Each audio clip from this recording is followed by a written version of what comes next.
Good morning and happy Tuesday! Yan, welcome back to my dainty garden. Naging tatlo na guys yung aking honeydew na pot. Ayan sila. Naging tatlo na. Nadagdagan ng dalawa. Ito yung una. Tapos nilagay ko muna to habang wala pa siyang hole. Ang cute kasi. Ang cute nito, black tsaka gold. Tapos itong Françoise nilagay ko muna kahit matangkad. Tapos yung iba is nandyan. Inalis ko sila sa tray nila.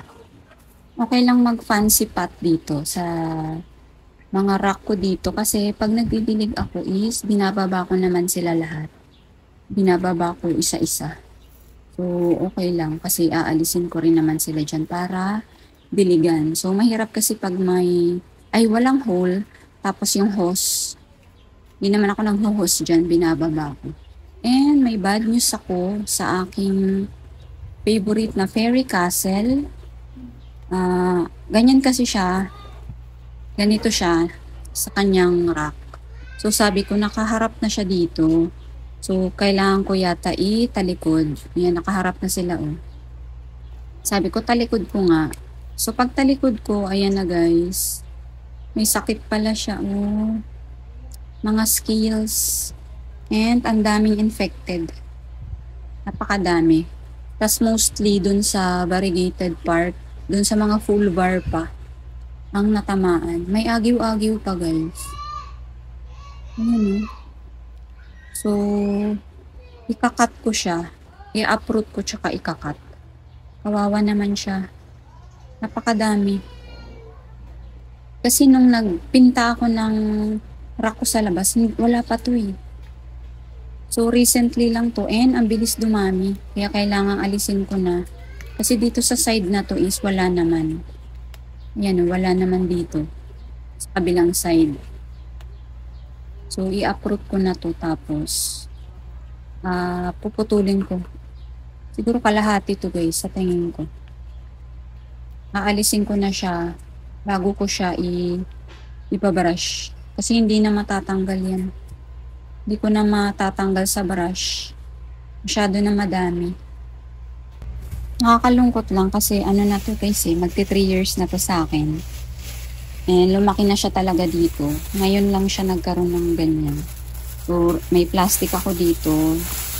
Itatapon ko na yung soil mix niya. Uproot natin. Tatanggalin ko yung as much as soil na matatanggal natin. Nakakalungkot. Ano. Pag nakakakita pa naman ako ng may skills, parang nangangati ako. Kaya nanggigigil ako. Ayan root bound na rin siya. Sayang naman. So, alisin natin yung mga soil niya. Baka kasi meron na dyan mga pests sa lupa. Kailangan talaga nating itapon na ang soil mix pag infected na yung ating mga halaman guys. Kasi kung gagamitin pa natin yung soil mix niya, mahahawa din. Kunyari, gamitin natin siya sa ibang plant, mahahawa yung plant na yun. Or ibalik nyo siya, itanim dito, babalik pa rin yung pest. So, kailangan talaga itapon. Ito humihiwalay yun. Nag-anak-anak na pala to. Ayan. May branch na siya. Boulevard din. Sabi, sa tagal na nito sa akin, ngayon lang to nagkasakit. Siguro kasi sa sobrang init. Sa sobrang init ngayong summer na to. Ay, grabe talaga. Sobrang init, tapos diba umuulan-ulan na nakaraan. So, diyan kasi din nabubuhay yung ating mga pest. Sa moist plus init. Tingnan nyo guys, iba na rin yung kulay niya. So, hindi na siya healthy. Hindi na talaga yan matatanggal sa brush. Kailangan na talaga itong gupitin. Tsaka sa sobrang dami nito. Naku, aabutin ako ng ilang araw sa pagbabrush nito. Ayan Kadiri pa naman. So, aalisin ko lahat ng infected. Ayan, scales siya. Tapos may gumagapang pa guys. Spider mites. plus skills. Ayan, nag-combine pa yung dalawa. Ayan, no. Hindi ko rin na rin kasi ito nalalagyan ng Startle G. Hindi ko na siya na-maintain. Kasi guys, noon, wala talagang pest kahit sa succulents ko. Pili lang yung nagkaka-pest dito. Hoya. Dami ding ano. Dami niyang ano guys, spider. Ayan, kawawa. Ayan, ang dami. Gumapang-gapang pa yung mga spider. Kawawa naman ito. Laki pa naman na. Ayan, gupitin ko na lang lahat ng infected. Ayan, buong branch yan. Napakarami. Ayan. Tapos, babrushin ko pa rin to guys ng Joy na may tubig. Babrushin ko. Para yung mga nakasiksik pa na hindi ko nakita is mawawash out. Tapos, siguro i-air dry ko. Pakaitanim ko na lang ito bukas. Yan, hanggang dito, meron pa rin. Nangangalahati na tayo. Ayan. Kawawa. Kawawa talaga. Itong malaking to, meron siyang skills. Ayan, kalahati na lang. Ayan. Itong puno na to, meron din siya. Teka, hindi kaya. Kailangan ko siguro ng kutsilyo. Hatiin ko yan.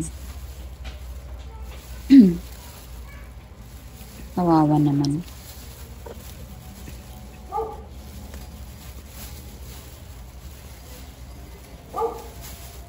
Hindi ko mahiwa yung yung malaki. Tapos, babawasan ko na rin yung roots nito guys. Madali naman tumabuhay ang fairy castle. Gupitin ko na rin yung roots niya. Para, ayan, haba na rin kasi. Fresh start din sa kanya. Pero mga kalahati lang. Ayan, sobrang haba. Ayan, baka meron kasi nakasiksik dito eh. Di bali pag hugasan ko siya, tatanggalin ko tong mga lupa-lupa pa na natira. Teka, meron pa rin dito. Kailangan ko pa rin gupitin ito. Ayan. Ito pa, meron pa rin. So, okay lang. Basta may ma-save ako sa part na to. Ayan guys, marami dyan. Siguro i-kukutsilyo ko na lang. Ayan, so, iwan ko muna siya dito. Mahil konti yung suga. Mag-dry. Para iwawash ko mamayang hapon. Tapos, kailangan natin itapon to agad. Kasi, baka lumipat siya sa iba nating plants. Ayan, dami nating dami nating natanggal. Ubus ang fairy castle ko. Yan, hugasan din natin yan. Hirap pag pag ganitong may pest. Ayan, ito na lang natira sa ating fairy castle. Ayan, meron pa dito guys. I-brush ko na lang. Ito pero madami. Ito pa pala. Ang dami talaga. Kaya alisin ko na lang siguro. Alisin ko na lang. Ang dami pala. Ayan. Ayan. Anipis na niya. Ayan pa Skills. Ito pa. Hirap kasi pag nakasiksik, maliliit yung niya.